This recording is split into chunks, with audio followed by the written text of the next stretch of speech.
আসসালামু আলাইকুম ওয়া রাহমাতুল্লাহ। সম্মানিত শ্রোতা ও দর্শক মণ্ডলী, আমরা বিরতির পর আবার চলে এলাম। বিরতির সময় যারা অংশগ্রহণ করেছেন আপনাদেরকে আমরা স্বাগত জানাচ্ছি।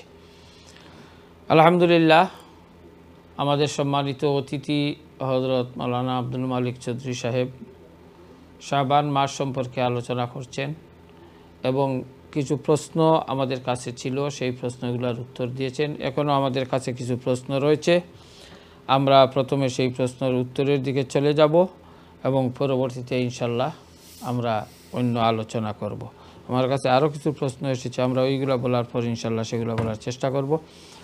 জনাব যে ভাই যে আগে যে প্রশ্নগুলো করেছিলেন তার সাথে উনি আমলের কথা বলছিলেন এবং আপনি বলছিলেন যে নামাজ, সদকা, কোরআন শরীফ তেলাওয়াত, রোজা, হ্যাঁ, এইগুলা করার জন্য। তা এর পরের প্রশ্নটি উনি জানতে চেয়েছেন যে এই সমস্ত যে বিশেষ যে নামাজ বা নফল যে নামাজ আমরা পড়ব, এই নামাজের মধ্যে নির্দিষ্ট কোনো সূরা চিহ্নিত করতে হবে না, যে কোনো স্বাভাবিক যেভাবে পড়া হয় সেভাবে পড়লে হবে? এটা একদম অন্যান্য সময় যেভাবে আমরা নামাজ পড়ি এইভাবে পড়লেই যথেষ্ট।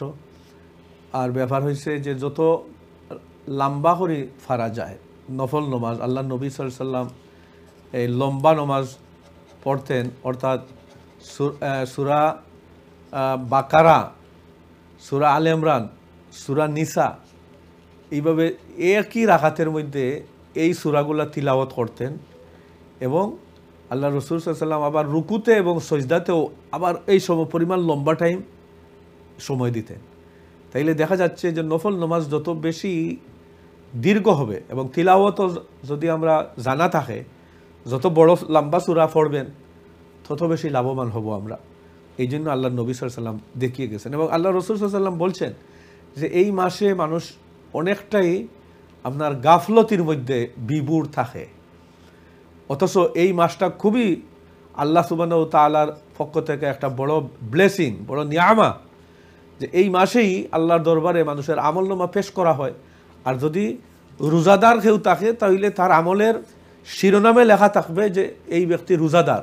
নবী পাক সাল্লাল্লাহু আলাইহি সাল্লাম বলেন, আমি চাই যে আমার আমলনামা পেশ করা হোক এবং লেখা থাকবে যে আমি যেন রোজাদার, আমি রোজাদার, এই কথাটা লেখা, এইটা আমি পছন্দ করি। সুতরাং এই ইশারায় বোঝা যায় আল্লাহর নবী সাল্লাল্লাহু আলাইহি সাল্লাম এই মাসে যাতে আমরা নেগলিজেন্সি না করি, আমরা অবহেলায় না থাকি, আমরা যেন সচেতন হই, সচেতনভাবে আমরা যেন এই মাসে আমরা সম্ভব হলে নফল নামাজ রোজা রাখি এবং নওয়াফিল রাত্রে আমরা তাহাজ্জুদের নামাজ, এবং বিশেষ করে আল্লাহ রাসূল সাল্লাল্লাহু আলাইহি সাল্লাম এই যে তাহাজ্জুদের নামাজের ব্যাপারে বলেছেন, কিয়ামতের দিন আল্লাহ রাব্বুল আলামিন এক শ্রেণীর মানুষকে এত বেশি সম্মানিত করবেন এই তাহাজ্জুদ গুজার বান্দাদেরকে, তখন সমস্ত মানুষের মহাসমুদ্রে ডেকে আল্লাহ তাআলার পক্ষ থেকে এক ফেরেশতা আহ্বান করবেন যে এই সমস্ত মানুষরা কোথায়, যাদের বিছনা আর ফিট আলাদা থাকতো, অর্থাৎ তাহাজ্জুদ গুজার বান্দি যারা আসো তোমরা দাঁড়াও। তখন তারা দাঁড়াইবেন এবং আল্লাহর পক্ষ থেকে ঘোষণা আসবে যে তোমাদেরকে আল্লাহ সুবহানাহু ওয়া তাআলা মাফ করে দিয়েছেন, তোমরা বিনা হিসাবে জান্নাতে প্রবেশ করো। এই সম্মান লাভ হবে তাহাজ্জুদ গুজার বান্দাদের। এই কারণে আমরা যেন নিয়ত করে চেষ্টা করি তাহাজ্জুদ। আরেকটা কথা বলা হয়েছে, যারা দুর্বল মানুষ এবং বিমারি আছেন বা কেউ শেষ রাত্রে উঠতে পারবেন না কোনো কারণবশত, তাদের জন্য বলা হয়েছে, তাফসিরের মধ্যে আসছে যে যদি কেউ এশার নামাজ পড়ার পরে তাহাজ্জুদের নিয়তে যদি 2 রাকাত হোক 4 রাকাত হোক নফল নামাজ পড়ে নেন, আল্লাহ সুবহানাহু ওয়া তাআলা ওই ব্যক্তিকেও তাহাজ্জুদ গুজার বান্দা হিসাবে কবুল করবেন। এটা একটা সুবর্ণ সুযোগ। জি, অসংখ্য ধন্যবাদ জনাব বিষয়টি বলার জন্য। তারপরের প্রশ্নটি ভাই বলেছিলেন, সেটা যদিও এই উত্তরের দিকে অনেকটা হয়ে গেছে, যে কত রাকাত পড়বেন, যেমন যে এক রাত্রিতে 20 রাকাত পড়বেন, 10 রাকাত পড়বেন, এইভাবে কোনো নির্দিষ্ট, উনি জানতে চেয়েছেন কোনো নির্দিষ্ট সংখ্যা আছে না, যতটুকু নিজে সম্ভব ততটুকু? আসলে তো আল্লাহ রসুল সাল্লাম বলেন নাই যে এত রেখাত পড়তে হবে বা নামাজ পড়তে হবে, এতটা রোজা রাখতে হবে, এইভাবে কিছুই উল্লেখ করেন নাই। কিন্তু আল্লাহ রসুল সাল্লাম থেকে আয়েশা সিদ্দিকা রাদিয়াল্লাহু তাআলা আনহার যে হাদিসটা বুখারী শরীফে আসছে, যে আল্লাহ নবী সাল্লাল্লাহু আলাইহি সাল্লাম এত বেশি রোজা রাখতেন, এবং অন্যান্য সাহাবাদের থেকেও আসছে যে নবী পাক সাল্লাল্লাহু আলাইহি সাল্লাম এত বেশি রোজা রাখছেন এবং রাত্রে লম্বা নামাজ পড়ছেন। এর দ্বারা বোঝা যায় যে নবী পাক সাল্লাল্লাহু আলাইহি সাল্লামের যে এই, আমরা তো রাসূলুল্লাহ সাল্লাল্লাহু আলাইহি সাল্লামের আদর্শকে আমরা ফলো করব। তো হুজুর থেকে যেহেতু এটা প্রকাশিত হয়েছে, সাহাবায়ে কেরাম থেকে এটা বর্ণিত রয়েছে, এই জন্য আমরা যত বেশি আমরা এবাদতে আমরা আত্মনিয়োগ করতে পারবো, ততই আমাদের কল্যাণ হবে, ততই আমরা সফল হতে পারবো। আর আল্লাহ তাআলা বলছেন যে আর বেশি বেশি এই মাসে আল্লাহ বলছেন যে তুবু ইলাল্লাহি জামিআন আইয়ুহাল মুমিনুন লাআল্লাকুম তুফলিহুন, তোমরা হে মুমিন সম্প্রদায় সবাই তোমরা তওবা করো আর আল্লাহ সুবহানাহু ওয়া তাআলার দরবারে তোমরা প্রত্যাবর্তন করো, রিপেন্টেন্স করো, তাহলে তোমরা কল্যাণ সফলতা অর্জন করতে পারবে, সাকসেস হবে। তাহলে আমাদের সাকসেসের যে এই সুবর্ণ সুযোগ আসছে এই মাসে, আমরা যেন তওবা বেশি বেশি করি এবং আল্লাহর নবী সাল্লাল্লাহু আলাইহি সাল্লামের দেখিয়ে দেওয়া যে তরিকা, এই তরিকা অনুসারে যদি আমরা যদি বেশি বেশি রোজা রাখতে পারি, যদি রোজা একান্ত পুরা মাস নাও রাখতে পারি, এটলিস্ট আমরা যদি আপনার আল্লাহ রসুলের অন্যতম সুন্নাহ হচ্ছে সোমবার এবং বৃহস্পতিবার আল্লাহ রসুল রেগুলার রোজা রাখতেন। তাইলে এই মাসের সোমবার, বৃহস্পতিবার এবং আইয়াম বেজের যে 3টা রোজা 13, 14, 15, এই রোজাগুলোও আমরা যদি রাখি, তাইলে আল্লাহ রসুল সাল্লাল্লাহু আলাইহি সাল্লামের যে দেখিয়ে দেওয়া, রেখে যাওয়া যে সুন্নাহ, এর উপর আমরা আমল করার কারণে আল্লাহ তাআলা আমাদেরকে মাফ করবেন, আমাদের সন্তুষ্ট করবেন। আর পাশাপাশি আমরা যদি আপনার যত সুন্নত রয়েছে, যেমন আমরা সাধারণত আসরের সুন্নত, এশার সুন্নত 4 রাকাত, ফরজের আগের 4 রাকাত, এইগুলা আমরা অনেকে পড়ি না, এইগুলা যেন আমরা অ্যাটলিস্ট এই সুযোগগুলায় আমরা যেন এগুলা মিস না করি। এগুলা যেহেতু মুস্তাহাব, না পড়লে গুনাহ হবে না, এই কারণে অনেকে আমরা কি করি, আসরের নামাজের সময় হয়তো ব্যস্ততার কারণে আমরা আসরের সুন্নত পড়ি না, কিন্তু এই মাসে যেন আর আমরা মিস না দেই। জি। এবং এইভাবে আমরা যেন এই কোরআন শরীফের তিলাওয়াত আমরা যেন মিস না করি। কোরআন শরীফের তিলাওয়াতের পাশাপাশি আমরা যেন একটা রুটিন করি যে অ্যাটলিস্ট আমরা 5 আয়াত করে আমরা তিলাওয়াত করব এবং মিনিংটা জানবো এবং এই মিনিং অনুসারে আমরা লাইফ গড়ার চেষ্টা করব। জি, অসংখ্য ধন্যবাদ জনাব, অত্যন্ত সুন্দরভাবে বিষয়টি উত্থাপন করেন। সম্মানিত শ্রোতা ও দর্শক মণ্ডলী, আলহামদুলিল্লাহ, আমরা জানি, আপনারা সবাই জানেন, এই শাবান মাসে কোন ধরনের ইবাদত করা প্রয়োজন, এবং আমাদের জনাব খতিব সাহেব যে বিষয় সম্পর্কে আলোচনা করলেন যে গুরুত্ব সহকারে, যে আমরা প্রত্যেক দিন যেভাবে আমাদের যে কাজের এবং ইবাদতের একটি রুটিন রয়েছে, তার সাথে বিশেষ করে আরও একটু সময় আমরা বের করে এই মাসে যেন আরও একটু নফল নামাজ পড়তে পারি, কোরআন শরীফ তেলাওয়াত করতে পারি, অন্যান্য ইবাদত করতে পারি, তসবিহ তাহলিল করতে পারি, এবং কিছু দান সদকা খয়রাত যেন আমরা করতে পারি। যেহেতু এই মাসে অত্যন্ত মতবরক এবং ফজিলতপূর্ণ মাস, তাই আমরা চেষ্টা করব যে মাসে যে সময়টুকু রয়েছে সেই সময়টুকু যেন আমরা বেহুদা মানে অপ্রয়োজনে যেন আমরা সেটা ব্যয় না করি। আমরা অনেক সময় গাড়ি চালাই, অনেক সময় বিভিন্নভাবে মানে হাঁটি, কোনো জায়গায় যাইতেছি, তখন আমরা যদি এই গাড়ি চালিয়ে চালিয়ে আমরা দুদিন তসবিহ পড়তে পারি, আমরা হেঁটে হেঁটে আমরা তসবিহ পড়তে পারি, আল্লাহর জিকির করতে পারি, দুরূদ শরীফ পড়তে পারি, সেটাও কিন্তু খুব ভালো একটি আমল। যাই হোক, সম্মানিত শ্রোতা দর্শক মণ্ডলী, আলহামদুলিল্লাহ, যারা প্রশ্ন করেছেন আপনারা উত্তর পেয়েছেন। আরও কিছু প্রশ্ন রয়েছে। এই প্রশ্ন জনাব একজন জানতে চেয়েছেন যে যদি কোনো কারণে জুম্মার নামাজ পড়তে না পারেন তাহলে উনি কি করবেন? জুম্মার নামাজ এটা হচ্ছে অত্যন্ত একজন মুমিনের জন্য তার ঈমানের অত্যন্ত গুরুত্বপূর্ণ একটা স্তম্ভ। এই কারণে যদি কেউ নেগলিজেন্সি করিয়া জুমা মিস দেন এবং এইভাবে যদি 3 জুম্মা কারো ফৌত হয়, তাহলে এটা হাদিসের মধ্যে আসছে যে তার ইমানের খাতরা রয়েছে, তার ইমান নষ্ট হয়ে যেতে পারে। এই কারণে জুম্মা মিস করা মোটেই এটা মুমিনের জন্য উচিত না, শুভনীয় না। হ্যাঁ, যদি কোনো সফরের হালতে থাকেন বা কোনো দূর দূরান্ত এমন জায়গায় গেছেন যেখানে মসজিদ জুমার জন্য পৌঁছতে পারা সম্ভব হচ্ছে না, এই ধরনের পরিপ্রেক্ষিতে যদি জুমার নামাজ মিস হয়, ফৌত হয়, তাহলে জোহরের নামাজ আদায় করতে হবে। এটা জুমার নামাজ যে রিপ্লেসমেন্ট হচ্ছে জোহরের নামাজ। অথবা যদি কোনো কারণে মনে করেন যে কোনো কারণে হয়তো কখন নামাজ স্টার্ট হবে, অথবা এই দেশে তো অনেক সময় ট্রাফিকের ব্যাপার হয়েছে, যে কোনো কারণে মসজিদে যাওয়ার পর দেখলেন যে জামাত শেষ হয়ে গেছে, ইমাম সাহেব সালাম ফিরিয়ে নিয়েছেন, তখন জোহরের নামাজ আদায় হবে। জি, সম্মানিত প্রশ্নকারী যিনি প্রশ্ন করেছিলেন, আপনি বুঝতে পেরেছেন, যদি কোনো কারণে ইচ্ছাকৃতভাবে নয়, ইচ্ছাকৃতভাবে একসাথে 3 জুম্মা যদি কেহ না পড়েন, তাহলে তো খতিব সাহেব বললেন যে সেটা মানে অত্যন্ত ক্ষতিকর, আর ইমানের মধ্যে তার দুর্বলতা নষ্ট হওয়ার সম্ভাবনা বেশি। তাই জুম্মার নামাজ যেহেতু সাপ্তাহিক একদিন এবং এই জুম্মার দিনকে সাপ্তাহিক ঈদের দিন বলা হয়, তাই গুরুত্ব সহকারে এই দিন ইনশাল্লাহ পালন করবেন। যদি কোনো কারণবশত অনিচ্ছাকৃতভাবে নামাজ পড়তে না পারেন অথবা মসজিদে গিয়ে নামাজ না পান, তাহলে তার পরিবর্তে জোহরের নামাজ পড়ে ফেলবেন, জুম্মার নামাজ একাকী হয় না।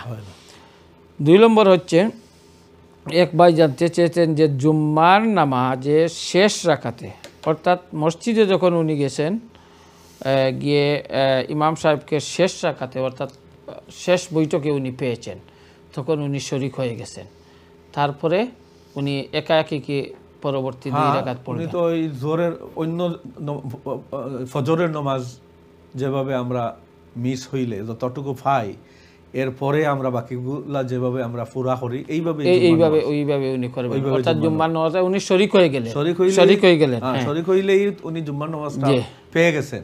জি, অসংখ্য ধন্যবাদ।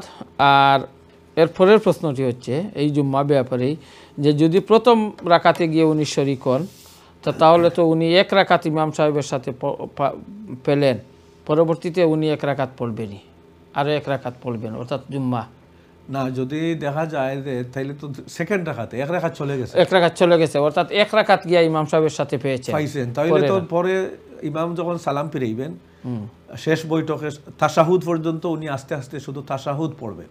জি, আল্লাহুম্মা সাল্লি আলা বারিক আল্লাহ, এগুলো ওনার পড়ার দরকার নেই। জি, উনি ধীরে ধীরে পড়বেন, যাতে এরপরে যখন সালাম ফিরাইবেন ইমাম, তখন তিনি দাঁড়াইয়া সুবহানাকা পড়বেন, আলহামদু পড়বেন, আর একটা সূরা পড়বেন, রুকু সাজদা দিয়া আবার তাশাহুদ, আল্লাহুম্মা সাল্লি আলা বারিক আল্লাহ দুরুদ পড়িয়া দোয়া পড়িয়া তারপরে সালাম ফিরাইবেন। জি, অসংখ্য ধন্যবাদ। যিনি প্রশ্ন করলেন, আশা করি আপনি এই উত্তরগুলো শুনেছেন। আরও 2-3টি প্রশ্ন রয়েছে এই জুম্মা ব্যাপারে। একজন জানতে চেয়েছেন যে জুম্মার নামাজের সময়, জুম্মার নামাজের পূর্বে খুতবা দেওয়া হয়, তো এই খুতবা দেওয়ার সময় এই কোনো মানুষে কাবলাল জুম্মা এই সুন্নত পড়তে পারবেন না, উনি খুতবা শুনবেন? না, এগুলা যখন ইমাম মিম্বরে আরোহণ করবেন, তখন হাদিসের মধ্যে আসছে, ইজা সাইদাল ইমামু আলাল মিম্বরে ফালা সলাতা ওয়ালা কালামা। আল্লাহ রসুল থেকে হাদিস বর্ণিত রয়েছে যে ইমাম যখন মিম্বরের উপরে আরোহণ করবেন, তখন থেকে আর এই কোনো কালামও করা যাবে না, আর কোনো নমাজও পড়া যাবে না। তো বিশেষ করে এই যে খুতবা দেওয়ার জন্য যখন ইমাম খুতবার জন্য যখন উঠেন, এই সময় এখানে একটা বিষয় আছে, যেমন মনে করেন এই ইমাম যখন খুতবার আগে আমাদের প্রচলিতভাবে যে ওয়াজ করা হয়, এই ওয়াজের সময়ে যখন ইমাম মিম্বরে থাকেন, এই সময়টা কিন্তু এই হুকুমে না। কারণ এই খুতবার অরিজিনাল টাইম হইল যখন খুতবার আজানের পর, এবং খুতবার আজানটা কখন দেওয়া হয়, যখন আপনার তাতিলের মানে প্রপার জোহরের ওয়াক্ত শুরু হয়। প্রপার জোহরের ওয়াক্ত শুরু না হইলে খুতবার আজানও দেওয়া যাবে না, খুতবাও পড়া যাবে না। এখানে কিন্তু সাধারণত এক শ্রেণীর মানুষের একটু বিভ্রান্তি হয়। আমরা আসবো আপনার কাছে, আমরা একজন কলার আছেন, কথা বলে নি। হ্যালো, আসসালামু আলাইকুম। আসসালামু আলাইকুম। হ্যালো, আসসালামু আলাইকুম ভাইয়া। ওয়ালাইকুম আসসালাম। জি, কে বলছেন জনাব? জি, আমি শফিকুল আলম কুরাইশ বাণী থেকে। ভালো আছেন? জি, আপনি ভালো আছেন? আপনি ভালো আছেন? আমি ভালো আছি। আমি একটা সুন্দর কথা কই। জি, আপনি কোনো প্রশ্ন আছে আপনার? জি ভাই, আমার প্রশ্ন আছে শবে মেরাজ সম্বন্ধে। শবে মেরাজ, নবী যেদিনে শবে মেরাজ করছিলেন। জি, মেরাজ তো ঠিক আছে, বলেন ইনশাআল্লাহ।